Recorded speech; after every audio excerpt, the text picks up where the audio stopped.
నమస్తే ఫ్రెండ్స్. శ్రావణ మాసంలో non veg తినని వాళ్ళు చాలా వరకు ఉంటారు.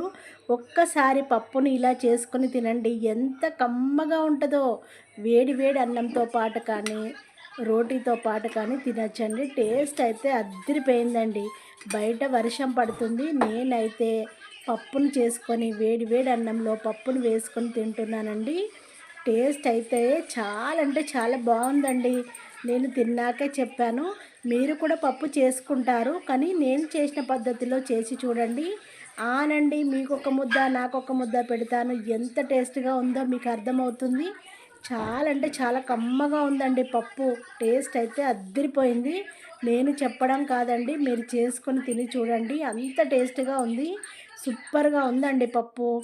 ఒక బౌల్ తీసుకున్నాను, హాఫ్ కేజీ వరకు శనగపప్పును తీసుకున్నాను.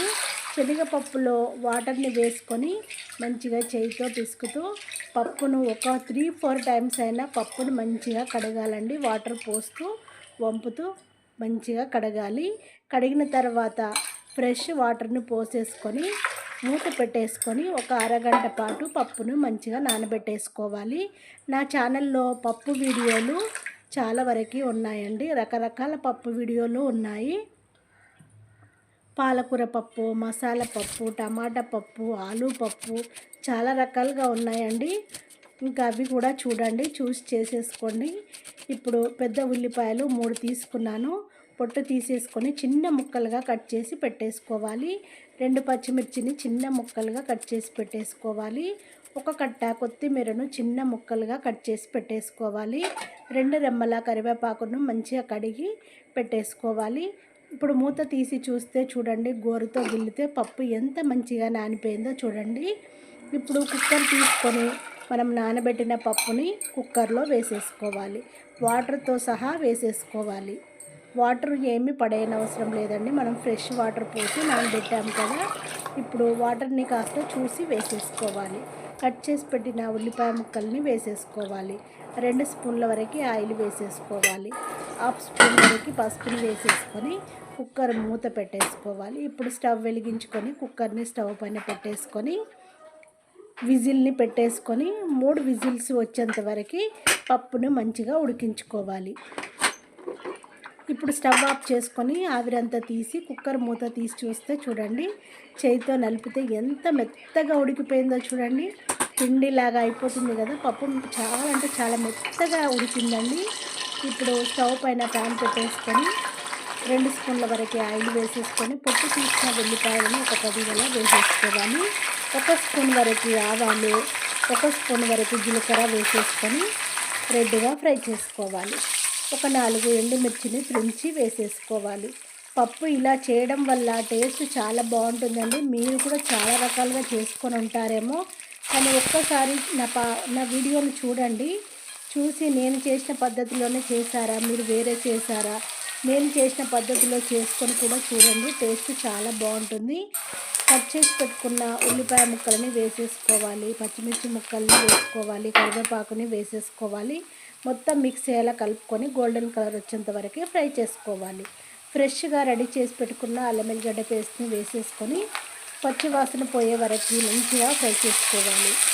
అల్లం వెల్లిగడ్డ పేస్ట్ మంచి అరోమా వస్తుంది కదండి, అప్పటిదాకా ఫ్రై చేసుకొని 1/2 స్పూన్ వరకు పసుపుని వేసుకోవాలి. 1 స్పూన్ వరకు కారం పొడిని వేసుకోవాలి. 1/2 స్పూన్ వరకు సాల్ట్ని వేసుకోవాలి. 2 స్పూన్ల వరకు ధనియా పౌడర్ని వేసుకోవాలి. 1 స్పూన్ వరకు గరం మసాలాని వేసేసుకొని మొత్తం మిక్స్ అయ్యేలా కలుపుకోవాలి. ఉప్పు కారం కరెక్ట్గా టేస్ట్కి తగినంతగా వేసేసుకోండి. నేను మా కారము మసాలానంతా మంచిగా ఫ్రై చేసుకోవాలి. ఇలా ఫ్రై చేసుకునేటప్పుడు మంచి స్మెల్ వస్తుందండి. ఇప్పుడు సన్నగా కట్ చేసి పెట్టుకున్న కొత్తిమీరనంతా వేసేసుకొని మిక్స్ అయ్యేలా కలుపుకోవాలి. ఉడికించిన పప్పుని పోసేసుకొని మొత్తం మిక్స్ అయ్యేలా కలుపుకోవాలి. పప్పులో ఎక్కువ వాటర్ లేకుండా చూసుకోండి. నేనైతే చూడండి, ముద్దపప్పుకి కొంచెం లూజ్గా ఉండాలి, మరీ ఎక్కువగా టైట్గా లేకుండా చూసుకోండి. కొంచెం వాటర్ గ్రేవీలాగా ఉండేలా చూసుకోండి. మొత్తం మిక్స్ అయ్యేలా కలుపుకున్న తర్వాత ఒక 5 మినిట్స్ వరకు ఉడికించుకోవాలి. ఆయిల్ అంతా పైకి వస్తుంది కదండి, అలాంటి టైం వరకు ఉడికించుకోవాలి. ఇప్పుడు స్టవ్ ఆఫ్ చేసుకోవాలి.